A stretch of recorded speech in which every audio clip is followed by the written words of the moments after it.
A young man in a tailored suit smirks as he steps forward. He reaches into his hand and pulls out the traffic ticket and throws it onto Judge Caprio's bench. Gasps fill the room. Judge Caprio blinks stunned. The courtroom freezes. No one knows yet. This moment is about to break a billionaire's illusion of power and rebuild a human being. It was 10:14 a.m. when the courtroom doors swung open.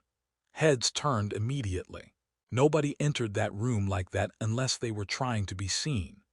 Preston Arthur Vail, age 24, son of billionaire tycoon Victor Vail, walked in with a confidence that was almost theatrical. His suit was custom-made, charcoal gray with stitching so sharp it could slice paper. His shoes reflected the ceiling lights like polished obsidian. His hair looked like it was styled by a team, not a mirror. But it wasn't his appearance people noticed. It was his attitude. He walked as if the floor belonged to him, as if the courtroom, the place where consequences lived, was merely a stage built for his amusement. He didn't sit. He dropped into the chair in front of the defense table. Even Judge Frank Caprio, known for infinite patience, took a moment to glance at him. Preston didn't look back. He was scrolling on his phone. Disrespect so loud it was practically echoing. Case number 24 to 1103, the clerk announced. State of Rhode Island versus Preston Vail. Judge Caprio adjusted his glasses. Preston didn't move. Mr. Vail, Caprio said politely. Nothing. The boy was still texting. Caprio tried again, gentler. Mr. Vail, would you step forward? Preston lifted one finger. Not a good finger, not a respectful finger. A weight gesture. People in the courtroom stiffened. A few whispered. Someone in the back shook their head. Preston finally stood up slowly, dramatically, as if granting the court a favor. He sauntered to the bench. And then he did it.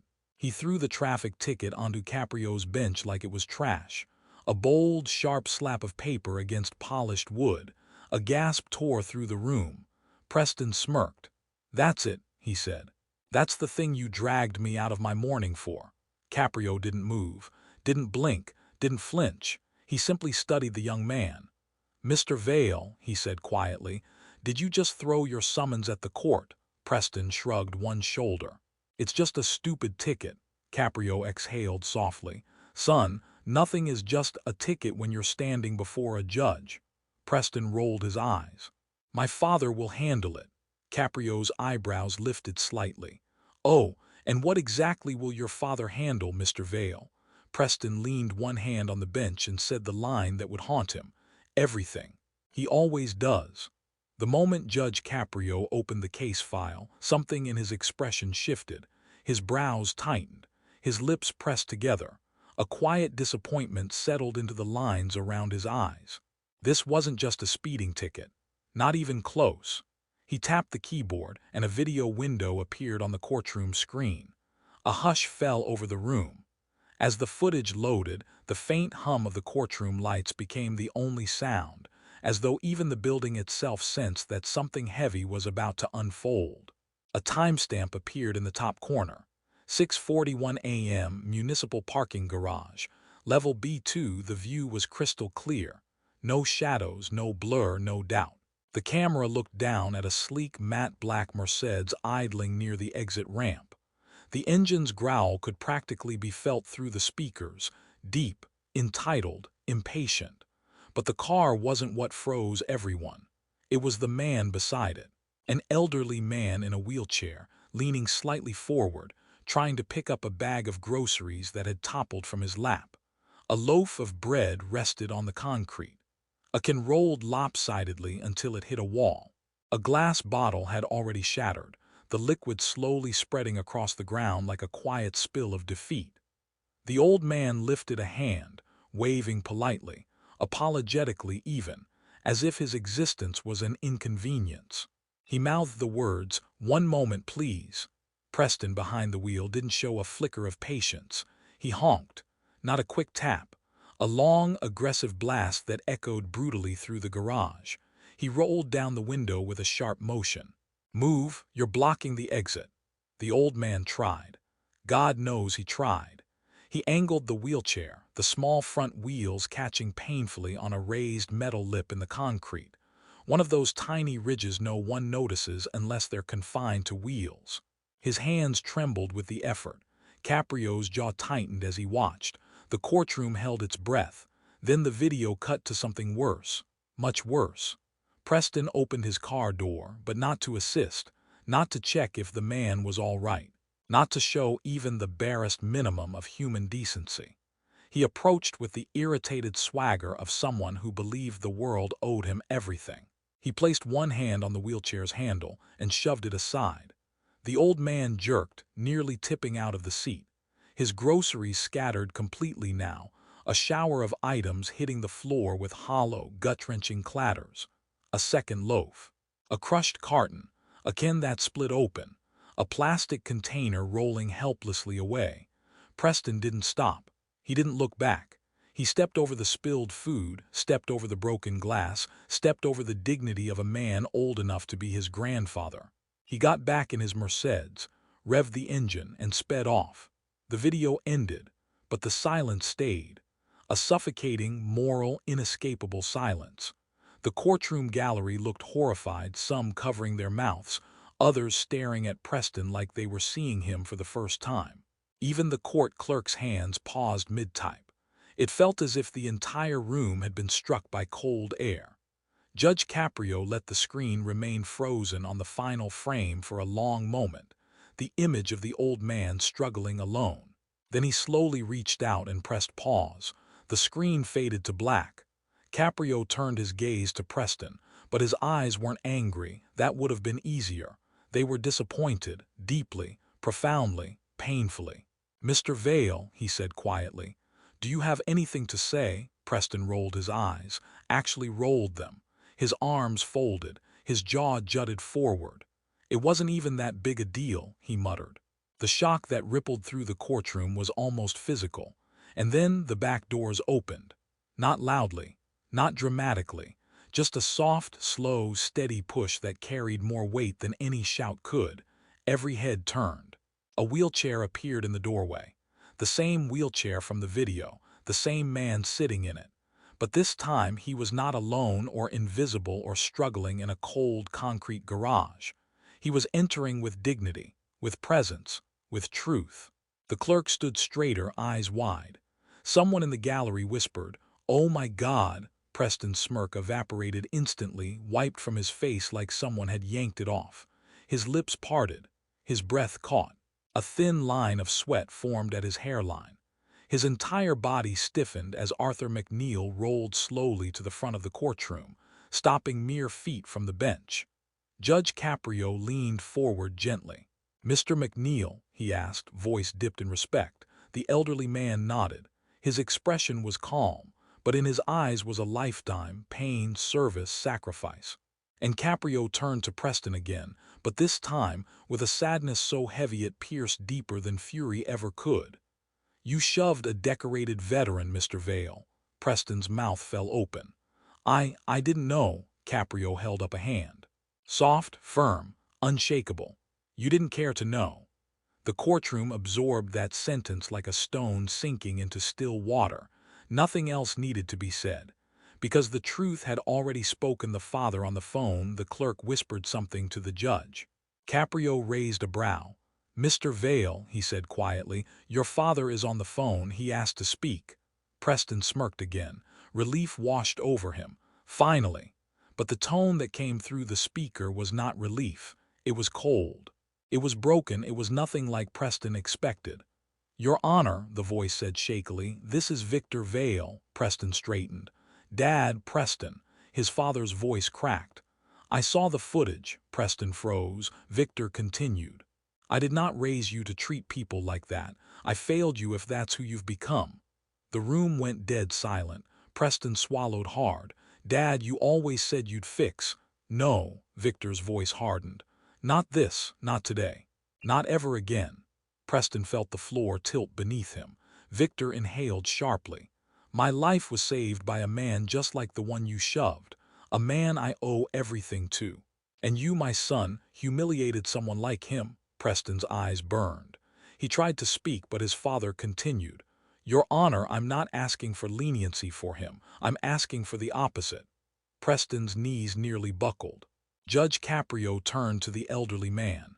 Mr. McNeil, he said softly, would you like to address the court? Arthur McNeil nodded.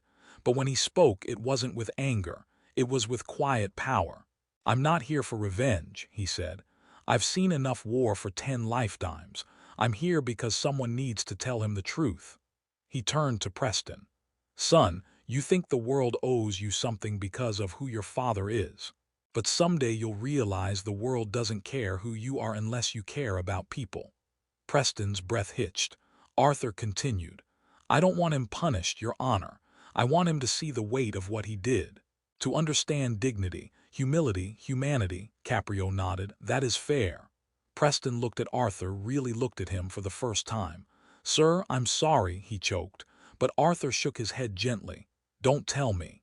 Show me. Caprio slowly folded his hands on the bench, the polished wood reflecting the tension settling over the courtroom. His eyes locked onto Preston with a firmness that stripped the room of any remaining illusion of privilege or escape. Mr. Vale, he said, each word measured, you will complete 400 hours of community service at the Providence Veterans Rehabilitation Center. A sharp gasp rippled through the courtroom. Even the court officers stiffened. 400, Preston blurted out, his voice cracking between disbelief and rising panic. Caprio didn't even blink. His tone remained calm, the kind of calm that felt more dangerous than anger.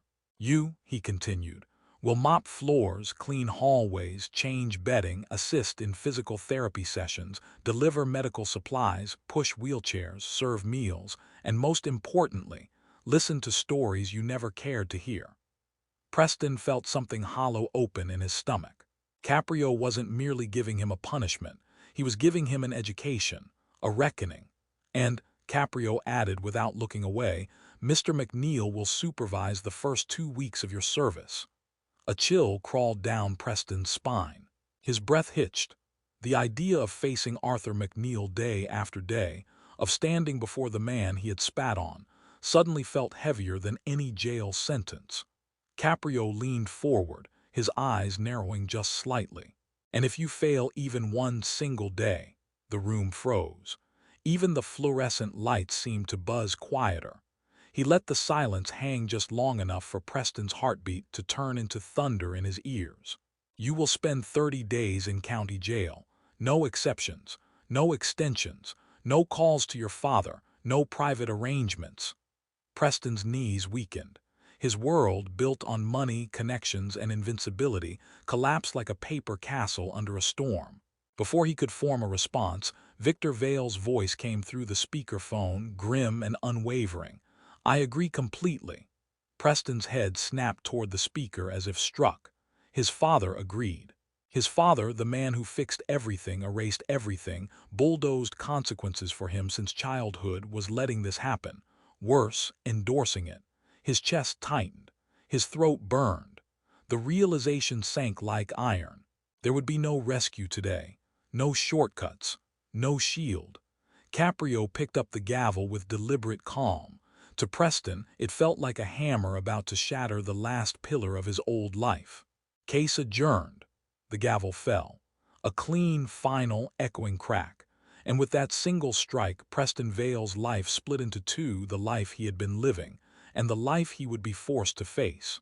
The first day at the center, Preston stood outside the Veterans Center on a cold morning 3 days later. His car looked out of place. He looked out of place. Arthur was waiting. Well, Arthur said, you showed up. Preston nodded nervously. Arthur pointed to a stack of boxes. Start there. For the first time in his life, Preston took orders from someone who had nothing to offer him except wisdom. And it humbled him. All day, Preston cleaned halls, changed bedding, pushed veterans to their therapy rooms, listened to stories of men who had been boys younger than him when they watched friends die, watched amputees fight for one more inch of movement, watched older veterans cry when a memory hit too hard, and he realized something devastating. These men had more strength in their worst day than he had in his entire life. By the end of the first week, Preston's expensive shoes were scuffed. His suit jackets were replaced by plain shirts and scrubs. His ego was in the trash. But Arthur began to smile at him, slowly, carefully, like trust growing in sunlight. The turning point on day 14, Arthur called Preston into his small office. "Sit," he said. Preston sat. Arthur folded his hands. "Do you know why I insisted on supervising you?" "No, sir," Arthur nodded. "I wanted to see if you'd quit, if you'd run, if you were just scared of jail, or if you truly wanted to change." Preston looked at the floor. "I didn't change on purpose," he whispered. "I just saw things I never looked at before." Arthur leaned closer. "Son, changing on purpose isn't change. What you're becoming, this is real." Preston felt a lump rise in his throat. He didn't speak. He couldn't. Arthur placed a hand gently on his arm. "You're becoming a man your father can be proud of. Don't stop now." Tears fell for the first time in years, not because he was scared, but because he was becoming something he'd never been: human. The return to court. When the service was completed months later, Preston returned to Caprio's courtroom. He stood straighter, spoke softer, looked older. Caprio smiled warmly. "Mr. Vale, you look different." Preston nodded. "I am." Arthur wheeled beside him. "He's done good work," Arthur said proudly. "Hard work. The kind that doesn't show up in bank accounts." Caprio leaned forward. "And what have you learned, Mr. Vale?" Preston exhaled. "That people matter," he said. "That privilege means nothing if you don't use it to help. That respect isn't earned by money, it's earned by character." Caprio smiled gently. "I'm proud of you." Preston swallowed emotion. "Thank you, Your Honor." Caprio tapped the bench. "Case closed. Not because you finished the hours, but because you became someone who deserved mercy." Arthur patted Preston's back. Victor Vale stepped into the courtroom. He walked toward his son slowly. Preston braced for anger. Instead, Victor hugged him, a real tight, trembling hug. "I'm proud of you, son," he whispered. "For the first time in a long time, I'm proud." Preston closed his eyes, and for the first time in his life he felt free.